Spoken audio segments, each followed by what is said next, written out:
it's Victoria, it's day 5 of my vlogging challenge, and today I thought I would tell you some of the books which influenced the way that I practice parenting with Indigo. I was having a conversation with my chiropractor today, and he was asking me about, we're actually talking about the Taliferros, and I said, oh yeah, I read about them, they were in my book, Creating Healthy Children, which is Ranzi book. And then he said, oh, what's that? And I was explaining about attachment parenting. I said, well, it's where we practically carry the baby all the time and the baby sleeps with us. And he said, oh, so when do the baby stop sleeping with you? I mean, what's the purpose of that? So for me, I know that every parent, I'm sure, wants to give their child the best start in life. And there's so many different ideologies around what's the best way to parent. I mean, if you watch the mainstream television, what it's telling people to do, it's terrible. Those parenting programs where they the child wants a hug and they say, no, don't hug him, he'll become needy. You know, those parenting programs, they make me want to go, ah! Because the opposite is true. So I wanted to share these books with you, and it's a subject that I'm really passionate about, because so many children are going through heartache because they need this love and are not getting it. So yeah. Basically, one of the best books, which I highly recommend if you're going to have a child that you read, it's called Why Love Matters by Sue Gerhardt. And it talks about, the main thing I got from that book is that basically the first 6 months to a year of a child's life, how happy they are in that period will determine how happy that child is for the rest of their life. It basically sets a thermostat for happiness. We've all got a thermostat for happiness, a thermostat for relationships, a thermostat for finances. And sure, when we get older, if we're interested in personal development and we can work on ourselves and we can always improve, but a lot of people, they go about life not knowing that there's anything to change, not knowing that life could be better, that they could be happier. And basically what it comes down to is the way that our body deals with stress, the way that our body deals with cortisol.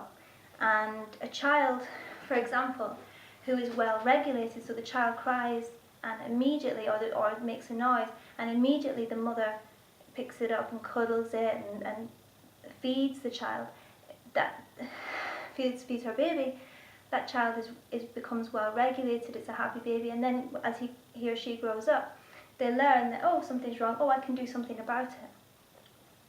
Children who are, say for example, left in a room by themselves from 7 o'clock at night till 7 o'clock in the morning, those children are crying in their sleep.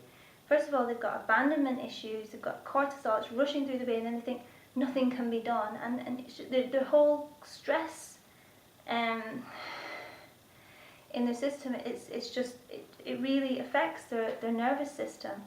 And that in turn then is going on to affect their immune system. And excuse me, I'm not the best person explaining this. I'm going to get better. I'm going to read the book again. I'm going to know exactly how to explain it. But it's so important that we look our child in the eyes, that we smile at them a lot, that we listen to their cues of what they're trying to say to us. Because our children, they're born intelligent. They're born knowing that they want to go to the toilet. They're born knowing what they want to do and don't want to do. And it's not for us to teach them, you know, what they should and shouldn't do, but for us to facilitate them in their growth. And there's a huge difference in traditional parenting and this ideology is that we're not actually there to tell them what to do. It's more of to help them become who they are already. So yeah, and it's pretty much the same with the Continuum concept. She talks about the importance of carrying your child with you at all times and how that affects the child. And she went to South America and spent some time with a tribe there, and she talks about the different experiences she had there and why she finds that it's so much better than the way we do it, where we have the child in a pram and there's very little contact. Now, this book here, Creating Healthy Children Through Attachment Parenting and Raw Foods by Ranzi, is amazing because it covers pretty much everything that you could want to know about what you should feed your child. It talks about, you know, spending skin to skin time with your child, bed sharing with your child, breastfeeding, vaccinations, all the things that are really important to know, things that you want to know. What about B12? What about this? If I'm eating a vegan diet, should I do this? She has all the answers in that book, and she's taken a lot of time. It's very, very comprehensive, and so I highly recommend it. Yeah, so those are the 3 books which I love. These 2 you could probably read again and again, and the Jean Liedloff one, well, I read it once and it was nice and I understand it, and that can go on the shelf now. So there you go, and that's all I have to say for today. I'm very, very tired. I'm tired. Okay, thanks for watching.